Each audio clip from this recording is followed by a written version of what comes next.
चलिए, अच्छी बात है। लेकिन आप लोग के टेस्ट से एक बात समझ में आई कि कुछ लोग तो लिखना जानते हैं और कुछ लोग अभी सीख रहे हैं। सीखने वाले भी सीख जाएंगे और जो गिरने वाले भी संभल जाएंगे। लेकिन संभलने के लिए अभ्यास आपका बहुत ज़्यादा, जिसका ठीक है। ऐसे ऐसे राष्ट्रीय के ही नंबर से शुरू करें। क्या नंबर बताएं कि नहीं बताएं? बोलो, जैसा कहो बता दें, इतनी हिम्मत तो बनाओ। राष्ट्रीय का नंबर है 51.5, 150 में 51.5 नंबर है। ठीक है, अभी आप ये समझेंगे कि टॉपर के जो नंबर हैं वो हैं 60। तो 51.5 से 60 मतलब 9 नंबर का फासला है। और पहला पूरा क्वेश्चन गलत है, उस पर मैंने 0 नंबर दिया है। बाकी इस बार नंबर मैंने लुटाए हैं, तो नंबर आप लोग को मिले हैं इतने इतने, नहीं तो नंबर और काटे जा सकते थे। क्योंकि पहला टेस्ट था आपका इधर का, तो इसलिए हमने इसमें, हाँ तो इसीलिए एग्जाम्पल भूल गए, बहुत सारी चीज़ें और समस्या में रही। दीजिए इनको कॉपी, इसमें वो रिमार्क लिखा हुआ है, देख लीजिएगा। अनु अनु के नंबर हैं 37.5, जिसमें ठीक है, इसमें भी नंबर हमने जो दिए हैं ठीक ठाक, लेकिन प्रयास बहुत बढ़ाने की ज़रूरत है। आप साथ रहें, कुछ सीखें। जो आपके पार्टनर है वो भी बढ़िया लिखे तो उससे भी सीखो, खुद भी बताओ, आपस में चर्चा करो। क्योंकि अभी बहुत मेहनत करने की आवश्यकता है और खूब लिखने का प्रयास करिए। अभी केवल एक काम करना है, लिखना है आपको, लिख लिख के फेंक देना है, मत पढ़िए, लेकिन उतने ही लिखिए। आज दीपक कुमार नहीं आए हैं, उनके नंबर हैं 16, अभी आएंगे तो उनको बता दीजिएगा। और ये लो, सत्यजीत के नंबर है 19, लेकिन क्वेश्चन ही किए हैं 4। इसमें एक बात और समझिएगा कि कुछ लोगों के क्वेश्चन कम है, उसके बाद ही नंबर बहुत ज़्यादा है। जैसे साकिब, कौन है, आया नहीं। साकिब ने 2 क्वेश्चन छोड़े, उसके बाद 57.5 नंबर है। मतलब पूरा पेपर नहीं किया है। और ये इनको बता देना, इन्होंने 1 2 3 4 ही क्वेश्चन किया था, उस हिसाब से नंबर 19 मिले। साकिब की कॉपी में नंबर जो है हमें काटना पड़ा है, क्योंकि लगभग आप देखेंगे बहुत सारी चीज़ें हैं इसमें, स्पष्ट है। आप लोग इसको जो देखिएगा कॉपी में, कोई भी ऐसी चीज़ नहीं है जो छोड़ी गई है। उदाहरण के साथ नंबर मुझे और भी मैं दे सकता था, लेकिन मैंने केवल इसलिए थोड़ा कुछ नंबर, 8 नंबर मुझको बाद में करना पड़ा, 7.5, फिर आधा, फिर बढ़ाया, फिर 8। और इस तरीके से 57.5 नंबर, मतलब मान के चलिए कि 58 नंबर के आसपास का नंबर मोहम्मद साकिब का है। आजम ने क्वेश्चन छोड़े हैं 3। कितने? 3, हाँ 3.5, और नंबर है 53। मतलब मार्किंग रेट आजम का जो साकिब से भी ज़्यादा है। बात समझ में आ रही है? अगर आप इनकी कॉपी उठाएंगे तो 8, 8.5 तक भी मैं गया हूं। इसका मतलब अगर पूरा पेपर लिख दिया जाए तो फिर क्या ही होगा। इनका भी आप देख लीजिए, हर चीज है, भाषा, रस, अलंकार, कहीं काटने लायक स्कोप था नहीं। अब फिर नंबर दिए हैं, फिर दबा के क्या करते हैं? तो पूरा पेपर लिख देते तो फिर पता नहीं क्या हो जाता, लेकिन पूरा पेपर लिखा ही नहीं। लीजिए, हाँ तो ठीक है, वो तो आप देखेंगे। पूजा कुमारी भिंडा, 60 नंबर है इनके, पेपर पूरा लिखा है, मार्किंग इसीलिए इनकी हो गई ज़्यादा। क्योंकि इनके अगर आप नंबर देखेंगे तो पहले क्वेश्चन में 6 नंबर, दूसरे में 6.5, तीसरे में 7, चौथे में 6, 5वें में 7, 6ठे में 6, 7वें में 5.5, 8वें में 6, 9वें में 5, 10वें में 5, मतलब कुल मिला जुला के जोड़ बटोर के नंबर आ गया 60। जो गलत नहीं लिखा था इसलिए इनके नंबर कटे नहीं हैं, और सब चीज़ें अपने जो शब्दों की बाजीगरी जानती हैं ये, तो बाजीगरी कर करके नंबर बटोर लिए हैं। लेकिन कॉपी वाइज, कॉपी जिसकी सबसे अच्छी है, दो लोगों की बहुत अच्छी है, एक तो शाकिब की और दूसरी आजम की। नंबर मार्किंग आजम की ज़्यादा है, साकिब भी पीछे छूटते हुए दिखाई दिए, लेकिन साकिब को नंबर दिया जा सकता था आजम के बराबर। अगर उतना नंबर देते तो साकिब जो है टॉप कर गए होते, लेकिन साकिब को थोड़ा रोका है मैंने कि ऐसा ना हो जाए कि व्यक्ति उत्साह में आगे बढ़ जाए, इसलिए हमने रोक दिए नंबर। और इनके नंबर इसलिए बढ़ाए कि इन्होंने क्वेश्चन ही कम किए थे, तो ओवरटेक करने की संभावना उतनी थी नहीं, अगर पूरा लिखते तब देखा जाता। ओवरऑल अच्छा है, अच्छा प्रयास, लेकिन कुछ जगह प्रश्न के अनुरूप उत्तर नहीं है पूजा, फिर भी प्रयास किया है, यह सराहनीय है, इसीलिए नंबर मिला। क्या समझ में आया टेस्ट देने के बाद? राष्ट्रीय बिल्कुल नीचे हैं, अभी बहुत कुछ सीखना बाकी है, अभी बहुत कुछ सीखना बाकी है। प्रश्न के अनुरूप कैसे लिखा जाता है, क्या लिखा जाता है, हाँ तो बस वही है, एक ही नहीं था और सब था। हाँ, इस पहला क्वेश्चन तो कॉपी में पहले एग्जामिनर चेक करता है, पहला ही क्वेश्चन गलत तो उसको ये हर क्वेश्चन पे डाउट रहता है, पूरा क्वेश्चन पढ़ लो पहले इनका ना। जो नंबर की मार्किंग उसी बेस पे होती है कि आपका, जैसे आजम की कॉपी देखोगे या साकिब की कॉपी देखोगे, पूजा की कॉपी देखो, तो पहले क्वेश्चन से ये पता चलता है कि विद्वान टाइप के हैं, उसके बाद दूसरे क्वेश्चन में ज़्यादा दबाव, फिर तीसरे में आदमी हल्का हो जाता है, फिर उस हिसाब से नंबर देता है कि क्या उसमें जो भावगत विशेषता कितनी है, शिल्पगत कितनी है, और वो बातें आ रही हैं क्या, आखिरी में निष्कर्ष प्रश्न के अनुरूप है क्या। अगर नहीं है तो नंबर नहीं मिलेगा आखिरी में, इसीलिए आखिरी में जाते जाते इनके नंबर डिक्लाइन कर गए पूजा के। क्यों? क्योंकि प्रश्न के अनुरूप चीज़ें आखिरी में बनी नहीं रही थी। स्टार्टिंग के 2-3 क्वेश्चन तो ठीक लिख दिए, क्योंकि पूरा पेपर लिखने का फायदा मिल गया। तुम्हारा आंसर बहुत अच्छा लिखती हो, लेकिन वहां नहीं आया आंसर। यही होता है एग्जाम में। हमको लगा नींद आ रही थी तुमको पहले क्वेश्चन में, तुमको यही नहीं पता चला कि जो गुरु की महिमा है, और वो सूरदास पे पता नहीं, अच्छा लास्ट में किया था। प्रेम छुट्टियां मन गई, हो गई छुट्टी, चलिए वहां छुट्टी हुई, और यहाँ भी देखिए आपके साथी जितने थे वो साथ छोड़ गए, इसीलिए आपके साथी जितने आते थे उन साथियों का कहाँ पता है, इस समय कुछ है पता कि साथी कहाँ है? चलिए आपसे मिलेंगे जरूर आपके साथी।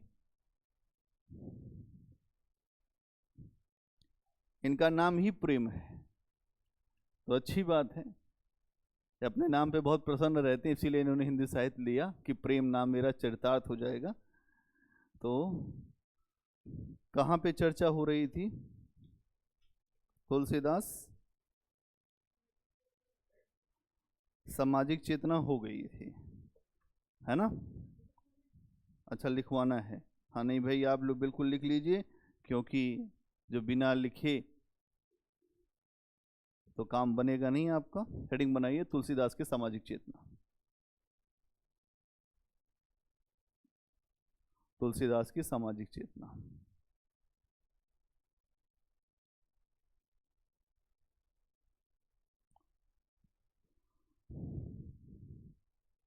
तुलसीदास का सामाजिक और लोकवादी नजरिया, तुलसीदास का सामाजिक और लोकवादी नजरिया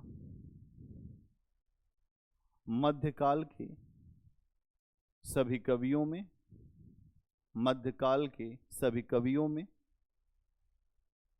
सबसे गहरा, मध्यकाल के सभी कवियों में सबसे गहरा और व्यापक है। उन्होंने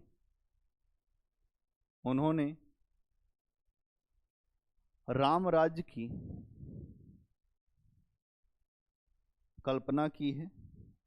उन्होंने राम राज्य की कल्पना की है जहां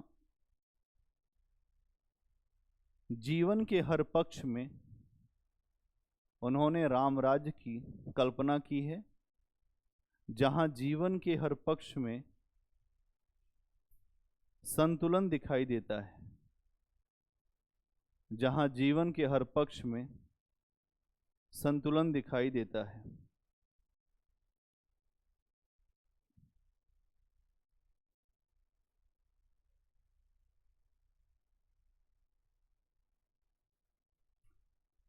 पहला पॉइंट बनाइए, सामाजिक व्यवस्था। सामाजिक व्यवस्था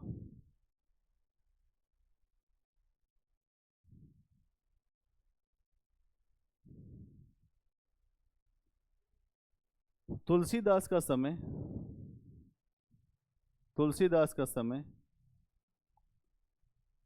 सामंती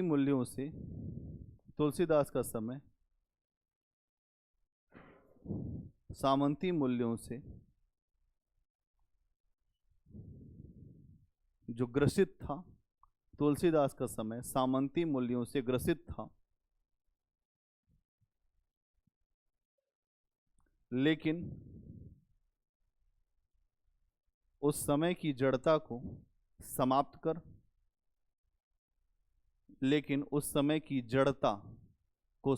कर तुलसीदास ने नए मूल्यों को स्थापित करने का कार्य किया। तुलसीदास ने नए मूल्यों को स्थापित करने का कार्य किया।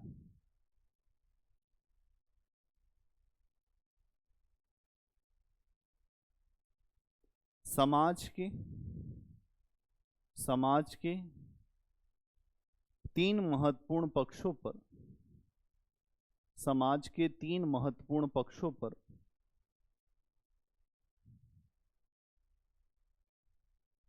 तुलसी चर्चा करते हैं, जैसे वर्ण व्यवस्था,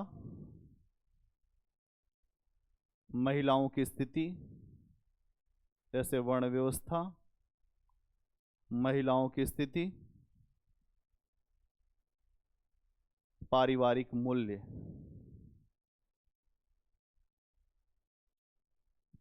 मूल्य आदि। अगला पॉइंट, वर्ण व्यवस्था।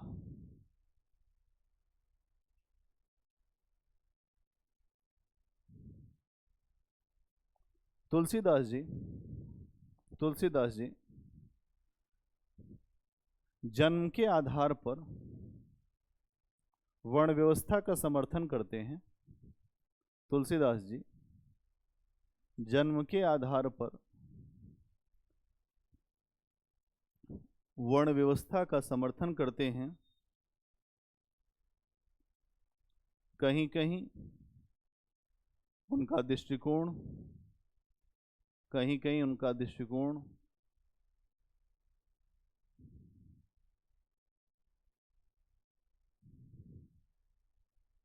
कट्टर दिखाई देता है।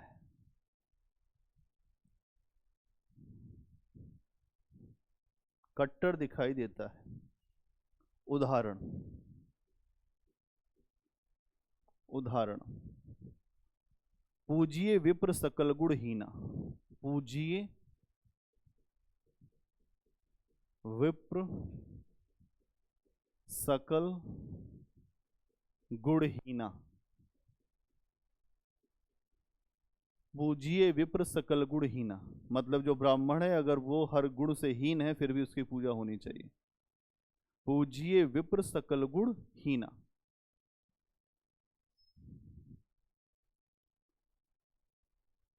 उसके बाद शूद्र न गुण गण ज्ञान प्रवीणा, शूद्र न गुण गण, शूद्र न गुण गण ज्ञान प्रवीणा,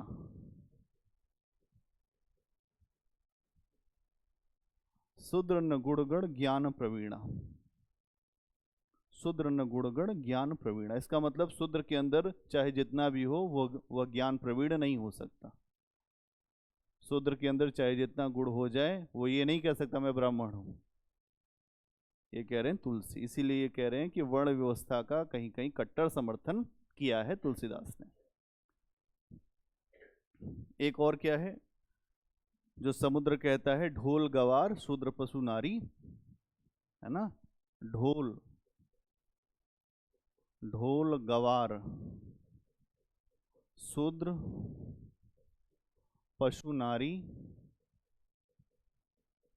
ढोल गवार शूद्र पशु नारी मतलब एक ढोल, दूसरा गवार, तीसरा शूद्र, चौथा पशु और पांचवा नारी। ढोल गवार शूद्र पशु नारी सकल ताड़ना के अधिकारी, सकल ताड़ना के अधिकारी। अच्छा एक चीज समझिएगा, रामचरितमानस में राम के ऊपर जो आरोप हैं वो सारे आरोप हटाए गए हैं। तुलसीदास ने सीता परित्याग की घटना को नहीं रखा है रामचरितमानस में, शंबुक वध को भी नहीं रखा है। क्या बात समझ में आ रही है? राम का वो चरित्र उन्होंने रखा है, जैसे अगर आप जो वाल्मीकि रामायण पढ़ेंगे तो वहां पर राम के ऊपर आरोप भी है कि अपनी पत्नी का त्याग कर दिया, लेकिन रामचरितमानस में नहीं है त्याग, वो दिखाया ही नहीं वहां, मतलब बाईपास ले लिए वहां से। और क्या है, जो शंभुक वध, ऐसा माना जाता है कि शंभुक जो है निचली जाति का था, उसको राम ने मारा था बाद में। ये भी प्रकरण हटाया तुलसीदास ने। लेकिन अब यहां एक बात समझनी पड़ेगी कि तुलसी के राम किस तरीके के हैं। उन्होंने, तुलसीदास ने वो प्रकरण बहुत ज्यादा हाईलाइट किए जहां राम ने समावेशी काम किया है, जैसे सबरी का प्रसंग, जैसे निषाद राज का प्रसंग, जैसे नाव वाले का प्रसंग, मल्लाह का प्रसंग, वहां तुलसी एकदम खुश होकर लिखते हैं। जैसे भरत मिलाप,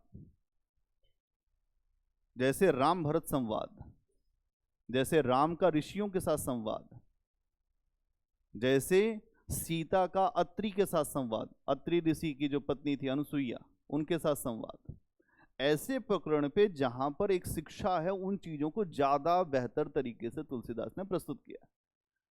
मतलब तुलसी के राम मर्यादा वाले राम हैं, और वहां पर उनके ऊपर जो पहले ऐसा मान्यता है या ऐसी बात मानी जाती है कि जो वाल्मीकि थे वो आदिवासी कोल किरात थे, ठीक। बाद में ईश्वर का भजन करके विप्र हो गए, और विप्र हो गए तो विप्र होने के बाद रामायण लिखी। उनके बारे में कहानी आती है कि वाल्मीकि का नाम पहले रत्नाकर था, बड़े जो दुर्दांत डाकू थे, लोगों की हत्याएं करते थे। एक बार इसी तरह हत्या करने के क्रम में जो वाल्मीकि ने सप्तऋषियों को पकड़ लिया, वो जा रहे थे और सातों को बांध दिया, और ये बोला कि जो भी रखे हो सब दे दो। सप्तऋषियों ने कहा भाई पहले पूछ लो अपने घर, ये जो हत्या करके पैसा ले जाते हो, इसका फल जो मिलेगा सभी लोग लेंगे कि नहीं लेंगे? तो उसने बोला कि भाई ऐसा है कि मैं जाऊंगा तो तुम भाग जाओगे। तो ऋषियों ने कहा कि हमें पेड़ों पे बांध दो। 7 पेड़ों पे बांध दिए ऋषि, और बांधने के बाद जो रत्नाकर थे वो अपने घर गए। उन्होंने अपनी पत्नी से पूछा ऐसी ऐसी बात है कि पैसा कहाँ से आता है पता है? कि हमें क्या मतलब, शादी करके तुम लाए, खिलाने की जिम्मेदारी तुम्हारी, अब हम ये पूछें पैसा कहाँ से आया? कैसे बड़ी हत्याएं हो जाती, क्या उसका पाप तुम समझोगे, हमसे नहीं लेना देना। पापा के पास पहुंचा कि पापा, उस समय मान लो कुछ और ही कहते होंगे कि ये जो दवाई पीते हो ये दवाई कहाँ से पता है? क्या हमको कुछ नहीं पता? क्या ऐसा ऐसा होता? क्या हमको दवाई नहीं चाहिए, फेंक दिया दवाई इनके ऊपर ही, ले जाओ अपनी दवाई, पाप की दवाई। फिर बच्चों से पूछा, टॉफी बिस्कुट जो खाते हो कहाँ से आती है? बच्चों ने कहा नहीं चाहिए टॉफी। अब वहां रत्नाकर के मन में बड़ा ही जो ग्लानि का भाव आया कि जिसके लिए सब कुछ किया वही बाद में कोई साथ नहीं देने वाला है, और बाद में उन ऋषियों के सामने गिर गए और कहा कि ऐसा मुझे तो पता ही नहीं था कि इतना बड़ा पाप होता है किसी को मारने से और इस तरह का करने से। इसका कोई समाधान? तो उन ऋषियों ने कहा इसका समाधान है कि तुम अपने मन की वृत्ति को बदल दो और ईश्वर का मनन करो जो तुमसे पाप हुआ है। तो वाल्मीकि उस समय तो दुर्दांत जो डाकू थे, ईश्वर का नाम लेते थे तो नाम ही नहीं आता था, राम बोल ही नहीं पाते थे, तो बोलते थे मरा मरा मरा। क्या यही बोलो तुम, मरा मरा ही बोलो। और बहुत समय तक जो वाल्मीकि जी ने मरा मरा बोला, और मरा राम में कब बदल गया उनको खुद भी नहीं पता चला। और वहां पर ऐसी मान्यताएं हैं कि उनके पूरे शरीर पर दीमक लग गए, और उसके बाद ब्रह्मबोध हुआ मन में ही, और ये हुआ कि आज से आप ब्रह्म ऋषि हुए। और फिर उसके बाद राम के जन्म के पहले ही रामायण लिख दिया, और क्या क्या घटनाएं होंगी, क्या क्या चीजें होंगी, ये सारी बातें पहले लिख दी थी। ऐसे व्यक्ति थे वाल्मीकि। राम जिसके आश्रम में जाकर साष्टांग दंडवत हुए, एकदम लेट जाना, वो है वाल्मीकि। कुछ लोगों को राम ने ऐसे प्रणाम किया, कुछ लोगों को जाके ऐसे नमस्ते किया, और कुछ लोगों के यहाँ जाके सीधे लेट गए।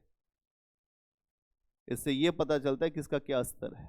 तो वाल्मीकि के यहाँ जब पहुंचे थे तो सीधे लेट गए थे कि आप जो हैं बहुत बड़े संत हैं। तो यहाँ समझने की बात है कि वाल्मीकि जी ने सारी बातों को लिखा था, कुछ छोड़ा नहीं था। लेकिन तुलसीदास चूंकि मर्यादा की बात ज्यादा करने वाले हैं, इसीलिए सीता वाला प्रकरण, जहां पे परित्याग वाला प्रकरण है, उसको हटा दिया, और संभुक बध वाला भी हटा दिया। अब आलोचना किस बात पे होती है? इस श्लोक पे, ढोल गवार शूद्र पशु नारी ये सब सकल ताड़ना की अधिकारी। बड़े बड़े नेता फंस जाते हैं इसको कि ये बताइए ऐसे ही है तुलसी।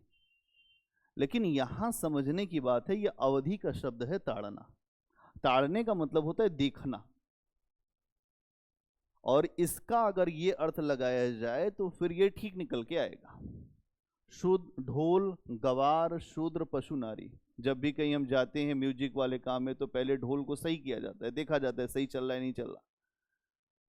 मारने उसके लिए और शब्द आता है। ताड़ना का मतलब होता है देखकर उसकी सुधार किया जाए, देखभाल किया जाए। तो यहाँ ये बात समझने की है कि यहाँ ये भी आलोचना की जाती है कि भाई इस तरीके से तुलसीदास ने लिखा, मतलब वर्ण व्यवस्था, महिलाओं के प्रति बहुत अलग सोच है तुलसीदास की। लेकिन वास्तव में ये जो लाइन है ये कह रहा है समुद्र। कौन कह रहा है? समुद्र कह रहा है। पात्र कौन है यहाँ पे? राम नहीं है, समुद्र है, जो राम के अन्य विनय पर भी रास्ता नहीं दे रहा है। फिर राम ने जब शक्ति की बात किया तब समुद्र वापस आया, सामने आया। उसने कहा कि ऐसा है कि आपके देखे जाने के हम अधिकारी हैं, देखभाल के अधिकारी हैं, मारे जाने के अधिकारी नहीं आपके। आप हमें क्षमा करिए, क्योंकि आप अगर हमें मार देंगे तो बहुत बड़ा विनाश हो जाएगा। फिर राम ने कहा कि नहीं ठीक है, रास्ता बताओ कि इस पे पुल कैसे बनेगा। तब बताया कि नल और नील आपके उसमें सेना में दो ऐसे बंदर हैं जिनको वरदान है कि वो पत्थर छुएंगे तो पत्थर तैर जाएंगे। ये यहां समझने की बात है। ठीक है, आगे लिखिए।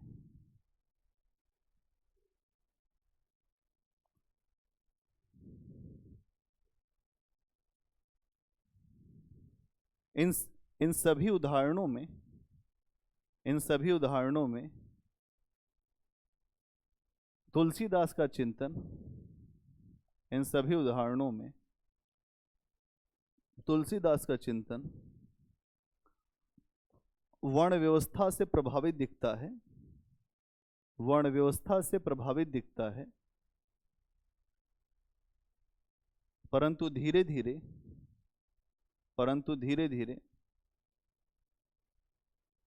उनके दृष्टिकोण में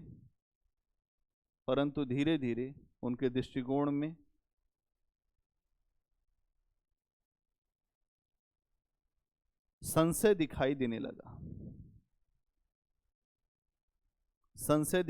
लगा। और वे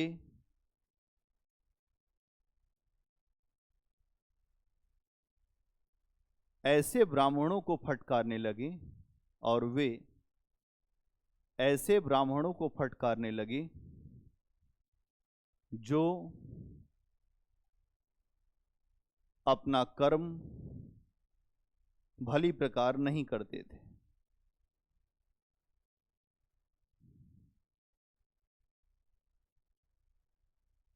जो अपना कर्म भली प्रकार नहीं करते थे।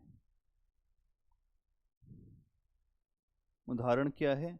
उदाहरण लिखिए, जाके नख अरु जटा विशाला। जाके नख, जाके नख अरु जटा विशाला। जाके नख अरु जटा विशाला, ठीक है। सोई तापस प्रसिद्ध कलिकाला। सोई तापस, सोई तापस प्रसिद्ध करिकाला। जाके नख अरु जटा विशाला, सो तापस प्रसिद्ध करी काला। इसका मतलब क्या है? कलयुग में जिसके नाखून बड़े होंगे, जिसके बाल बड़े बड़े होंगे, उसको ये मान लिया जाएगा कि बहुत बड़ा तपस्वी है और वही ज्ञानी है, वही विरागी है। अब देखिए बड़ी बड़ी जो जटा वाले बाबा लोग चलते हैं, कहें कि वेश फकीरों का, आचरण गृहस्थों का, उससे भी नीचे। या तो भेष आपने जो बना लिया तो वैसा ही आपका कर्म होना चाहिए। कबीर कहते हैं, चोला रंगाया लेकिन मन नहीं रंगाया, तो चोला रंगाने से कुछ होगा ही नहीं। फिर एक कपड़ा उतार के एक कपड़ा दूसरा पहन ले, क्या हो जाएगा? मन में जो समस्या है, मन ही सबसे बड़ा हमारा शत्रु है। कपड़ा बदले या ना बदले, मन का बदलना जरूरी है। क्योंकि अगर मन नहीं बदला तो फिर समस्या है। भेष यति का बना के घर घर मांगे भीख। कबीर कहते हैं कि ऐसा व्यक्ति जो केवल जो बन गया कपड़े से साधु, वो केवल हर घर में ही जाके भीख मांग सकता है। तो फिर इससे अच्छा तो यही है कि अपनी मेहनत से कुछ करें। अवस्था विशेष वो है कि जहां कुछ मांगना ना पड़े, अपने आप व्यवस्थाएं चल के आ जाए। इसको कहते हैं तब आप ईश्वर के संरक्षण में चल रहे हैं। इसीलिए बड़े जो संत हैं वो कहते हैं, अजगर करे न चाकरी, पंछी करे न काम, दास मलुका कह गए सबके दाता राम। वो कहीं किसी के दरवाजे नहीं जाते, लोग पहुंचते हैं वहां खोज के उनके यहाँ कि वो नीम करोली बाबा कहाँ हैं और वो बाबा कहाँ हैं। और कुछ लोग को अपना मार्केट लगाना पड़ता है, आओ। ये ऐसे होता है। इसलिए जो असली संत है वो भीख नहीं मांग सकता, क्योंकि उसको जो भाई अगर बुद्ध किसी से भीख मांगे तो खुद राजा के लड़के, क्या कोई देगा उनको? सोने के कपड़े पहन के अपने घर से निकले थे। बाद में मिट्टी मिट्टी में घूम के बुद्ध ने वो चीज प्राप्त किया जिसको आत्म तत्व कहते हैं। फिर बुद्ध, आज पूरी दुनिया जब तक रहेगी तब तक बुद्ध का नाम रहेगा। बुद्ध कभी नहीं मर सकते। एक राजा के लड़के के रूप में रोते। पता नहीं कितने राजा भारत में आए गए, खत्म हो गए। भरत नाम के राजा के नाम पे भारत देश पड़ा। भरत बहुत बड़े तपस्वी राजा थे। भारत में राजा तपस्वी रहा है, छोड़ दीजिए आम जनता की बात।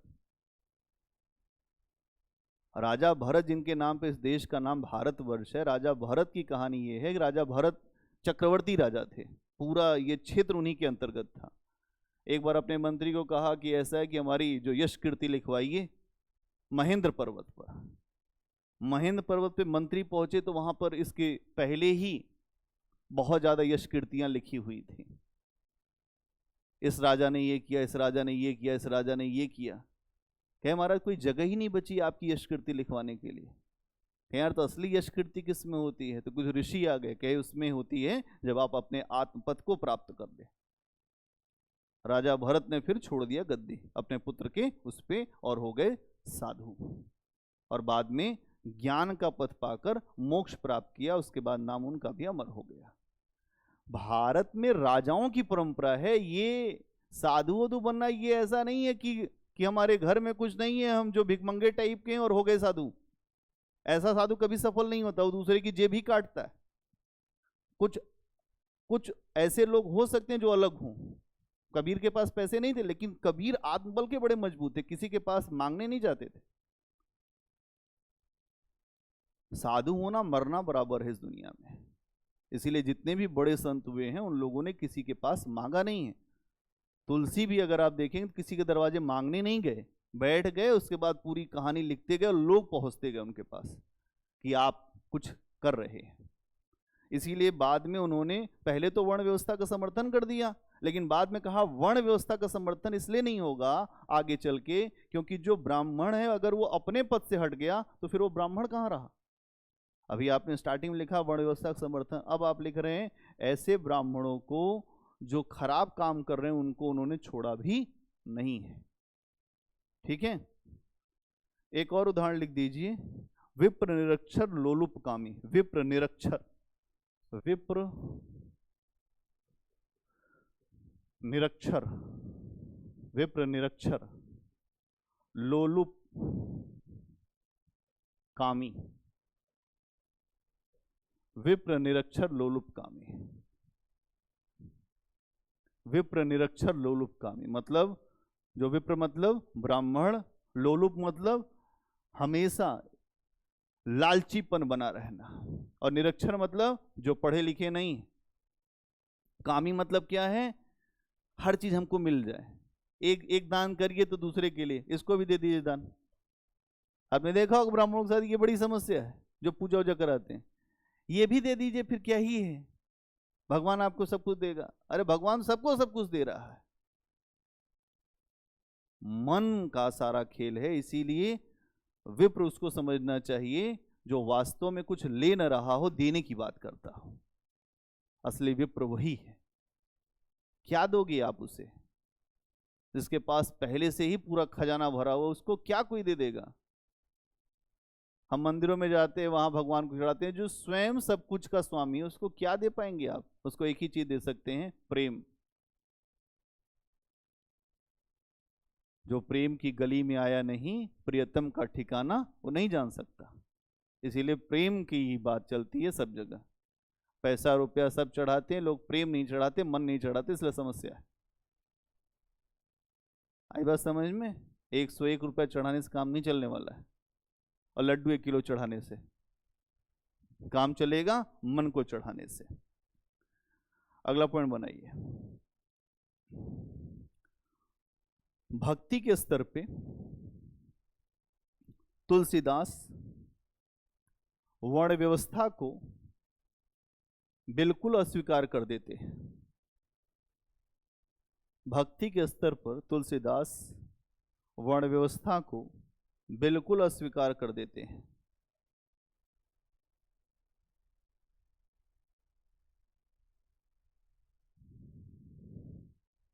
उदाहरण के लिए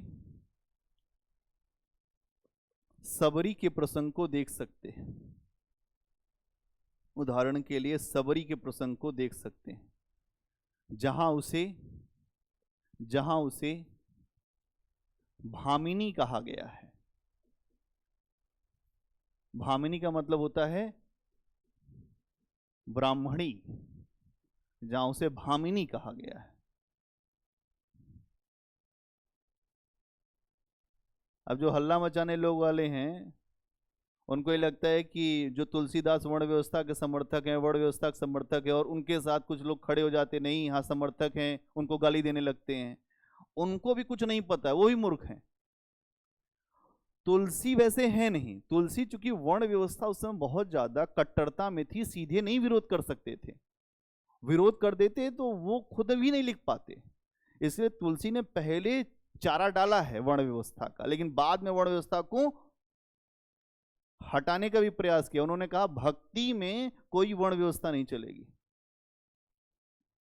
उदाहरण क्या है, जब राम जो निषाद राजगुह को कहते हैं कि ऐसा है कि भैया तुम मेरे पास आया करो, जैसे भरत हो वैसे ही तुम हो। इसका मतलब क्या है? राम अपने भाई और उसमें अंतर नहीं करते हैं। राम तो यहां तक चले जाते हैं कि जो जो गिद्ध है, आमिष भोजी है, जटायु, उसका पितृतर्पण वैसे करते हैं जैसे अपने पिता दशरथ का करते। राम में इतनी मर्यादा है।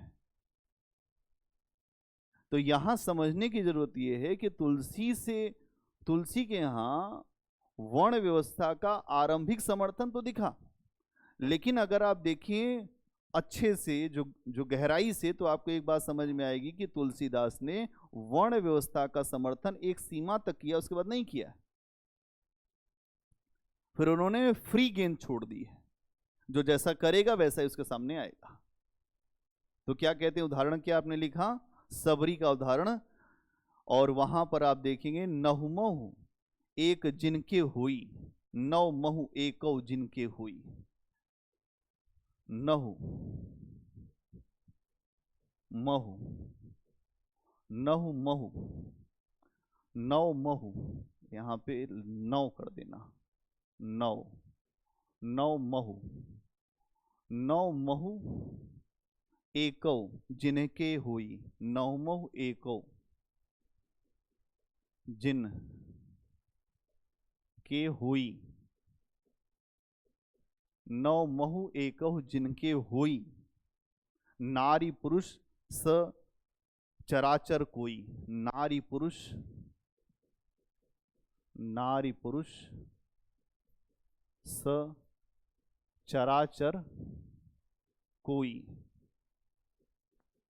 नवमहु एकहु जिनके हुई, नारी पुरुष स चराचर कोई। सोई अतिशय प्रिय भामिनी मोरे। सो अतिशय प्रिय, जितना याद रहे उतना लिखिएगा। सोई अतिशय, सोई अतिशय, अतिशय प्रिय भामिनी मोरे। सोई अतिशय प्रिय भामिनी मोरे, सकल प्रकार भक्ति दृढ़ तेरे। सकल प्रकार, सकल प्रकार भक्ति दृढ़ तोरे, ये है। नवमहु एकौ जिनके होई, नारी पुरुष चराचर कोई। नवधा भक्ति में अगर किसी के पास एक भी भक्ति होती है, वो नारी हो पुरुष हो, इस चराचर जगत में कोई भी हो, वो मुझे प्रिय है। मैंने आपको बताया था नवधा भक्ति के बारे में, इसके पहले चर्चा हुई थी कि प्रथम भक्ति संतनकर संगा, दूसरी जो भक्ति मम कथा प्रसंगा, तीसरी भक्ति मुझसे अधिक संत को लेखा, चौथी मेरी भक्ति के बारे में सुन के, मेरे बारे में सुन के जिसके हृदय में रोमांच हो जाता वो, पांचवा जो संत है और उसमें और मुझ में कोई अंतर ही नहीं है, 5। 6 में क्या है, उसका गुणगान करिए, हरि कीर्तन करिए, नाम जप करिए। इस तरह से 9 भक्ति के उपमान बताए हैं, और यहाँ ये कहा है कि एक किसी में होता है तो वो मुझे बहुत प्रिय हो जाता है। तुम्हारे में 9 भक्ति है, 9धा भक्ति है तुम्हारे भीतर। सोई अतिशय प्रिय भामिनी मोरे, वो मुझे अतिशय प्रिय है भामिनी, और सकल प्रकार भक्ति दृढ़ तोरे, और तुम्हारे अंदर तो पूरी भक्ति दृढ़ है, मजबूत है।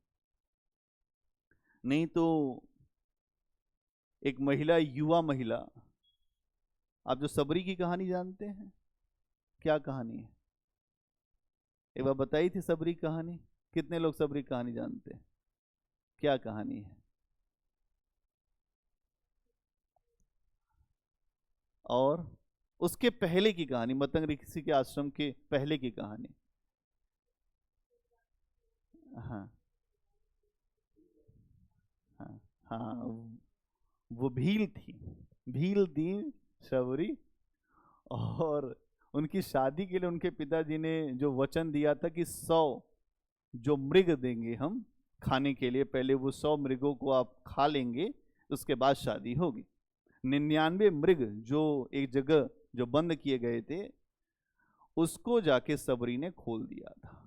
कहा कि एक मेरे शादी के लिए इतने लोगों की बलि चढ़ेगी, ये नहीं होगा, और ये भी किसी के पति ही होंगे। अब भावना में व्यक्ति तो सोचता ही है, और छोड़ के भाग गए क्योंकि उसके पिता जंगली थे, मार डालते उसको, और भाग के फिर मतंग ऋषि के आश्रम के पास वहीं रहने लगी गुफा में। आगे कहानी आप जानते ही हैं। मतलब सबरी की कहानी ऐसी कहानी है जिसने अपने गुरु के वचनों पर अपने पूरी जवानी को एक व्यक्ति की याद में निकाल दिया, राम की याद में, और वृद्ध हो गई तब राम आए। यहां पर इसीलिए राम ने कहा सकल प्रकार भक्ति दृढ़ तोरे, पूरी भक्ति तुम्हारे भीतर बहुत मजबूती से है, इसलिए मैं वही नाता जानता हूं, बाकी कोई नाता नहीं है। ठीक है। और अगर आप देखें तो ये बात तो आपको समझ में आ गई, जब आप तुलसीदास की रचना कवितावली देखेंगे, वहां तुलसीदास ने जाति प्रथा की धज्जियां उड़ा दी है।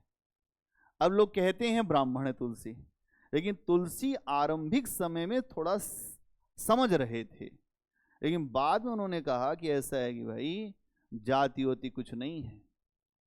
वही कबीर वाली बात, जाति पाति पूछे ना कोई, हरि को भजे सो हरि का होई, जाति हमारी ब्रह्म है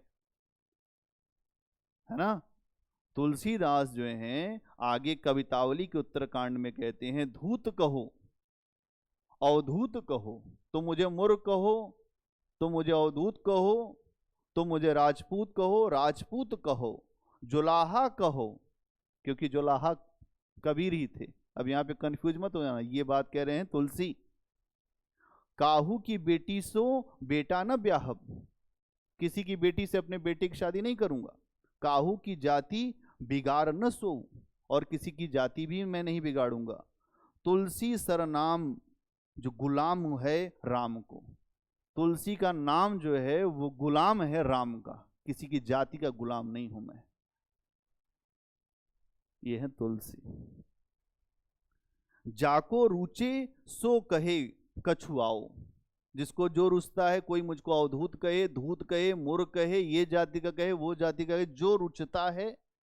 कहते हैं कि जो रुचिकर भोजन वही लोग करते हैं। तुलसी कह रहे हैं जो रुचे वही कहो, कुछ मत कहो तो भी अच्छा है, केवल तुलसी कह दो तो भी अच्छा है। ब्राह्मण कहना चाहते हो कहो, इसीलिए तो ब्राह्मणों ने तुलसी को पकड़ लिया, ये हमारे पुरोहित हैं, हमारे बाबा हैं, तुलसी बाबा बाबा। आचार्य शुक्ल तो एकदम पीछे पड़ गए, लेकिन तुलसी ने खुद भी समझाया कि मैं कुछ नहीं हूं, मैं हूं तेरी मर्जी का गुलाम, ओ मेरे अलबेले राम। ये है मर्जी के गुलाम वाले व्यक्ति, जो राम कहते हैं वही ये करते हैं। इसीलिए जब इनको राम ने समझाया कि अब लिखो वर्ण व्यवस्था का विभाजन, वर्ण व्यवस्था से कुछ नहीं हुआ, ईश्वर ने तो खुद ही वर्ण व्यवस्था का खंडन किया है कई जगहों पे। वर्ण व्यवस्था का समर्थन वही व्यक्ति कर सकता है जिसको इस दुनिया से कुछ लेना है, जिसको इस दुनिया से कुछ लेना ही नहीं है, वर्ण व्यवस्था का समर्थन क्यों करेगा। जैसे गुरु नानक देव ने कहा आने वाले समय में इस दुनिया में जाति नहीं होगी भारत में, तो पंजाब में तो लगभग नहीं है, हर व्यक्ति के साथ वहां स्थितियां अलग हो रही हैं। लेकिन जाति व्यवस्था इतनी अंदर घुस चुकी है कि एक बार तो लोग पूछ ही लेते हैं कि क्या नाम है, नहीं पूछ ही लेते हैं, नाम में क्या ही रखा है, रखा किसमें है, काम में। क्या काम करते हो ये बताओ। काम अच्छा नहीं, नाम अच्छा लेके क्या ही कर लोगे। नाम धनपद, घर में 1 रुपया नहीं। नाम नयन सुख, आंखों में रोशनी नहीं। ये मान लीजिए नाम से क्या ही हो सकता है।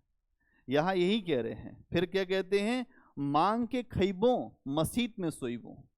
देखिए तुलसी की दृष्टि, कह रहे हैं मांग के खाऊंगा, मस्जिद में जाकर सो जाऊंगा, जो रोक सके तो रोक ले। और उसके बाद कहते हैं न लेबू एको न देबू दो, न किसी से लूंगा न किसी को दूंगा, न लेना न देना, जिसको जो कहना है वो कहो। फिर क्या कहते हैं, मेरी जाति पाति न चाहो। मेरी जाति पाति क्यों चाहते हो, मेरी जाति पाति न चाहो, काहू की जाति पाति, न मैं ये चाहता हूं कि आप मेरी जाति पाति जानो, और ना ही मैं ये कहता हूं कि क्या किसी की जाति पाति, कोई मुझसे मिलने आता है ना मैं उससे पूछता हूं जाति पाति क्या है।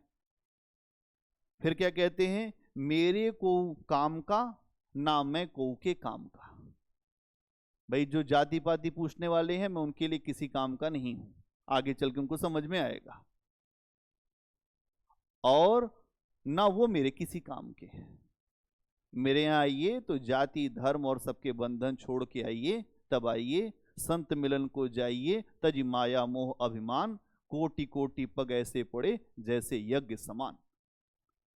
इसीलिए संतों के यहाँ जब आप जाते हैं तो माया और इन सारी चीजों से दूर हटके जाना चाहिए, तब जाके वास्तव में उसका स्वरूप समझ में आता है। नहीं तो फिर आप जैसी दुनिया को देखते हैं वैसा ही वो समझ में आएगा आपको। ठीक है, क्या कहते हैं, लोक परलोक रघुनाथ के ही हाथ सब। लोक और परलोक, ये संसार और परलोक रघुनाथ के हाथ ही सब। भारी भरोसा है तुलसी को एक नाम को, भारी भरोसा है तुलसी को केवल एक नाम का, वो है राम नाम। कबीर कहते हैं राम नाम अति दुर्लभ, औरन ते नहीं काम, आदि मध्य और अंत में राम ही ते संग्राम। ये भी यही कह रहे हैं, भारी भरोसा तुलसी के एक नाम को। तो यहां समझिए तुलसी वर्ण व्यवस्था का समर्थन कर रहे हैं कि विरोध कर रहे हैं, ये आप अपने से आकलन कर लीजिए। लेकिन आप कहीं भी पढ़ेंगे, किसी न्यूज़पेपर में पढ़ लें, कहीं का विवाद पढ़ लें, तो वहां तुलसी के नाम पर विवाद हो रहा है, तुलसी पे आलोचना हो रही है। और आलोचना इस तरीके की होती है जैसे लगता है तुलसी ने कितना बड़ा अपराध कर दिया। किसी को थोड़ा पढ़ के उसके ऊपर बहुत ज्यादा बोलना, ये बहुत खराब बात है।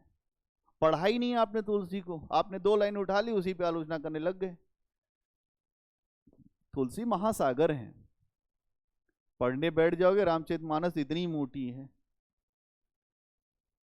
तो सोचो तुमको 8-10 उसके पेज लिखने को हम कह दें तो नहीं लिख सकते। पूरी रामचरितमानस लिख दी। रचि महेश मानस राखा, उसी बात को तुलसी ने उतार दिया है। ठीक है, अगला पॉइंट बनाइए, महिलाओं के विषय में भावना। ये हो गया, इसको लिख देंगे ना, जो वर्ण व्यवस्था पे हो जाएगा इतना काम। 1-2 और उदाहरण लिखा दें, धूत कहो और धूत कहो वाला, ये भी लिखवा देता हूं, लिख दो इसको भी इसी में। धूत कहो अवधूत कहो,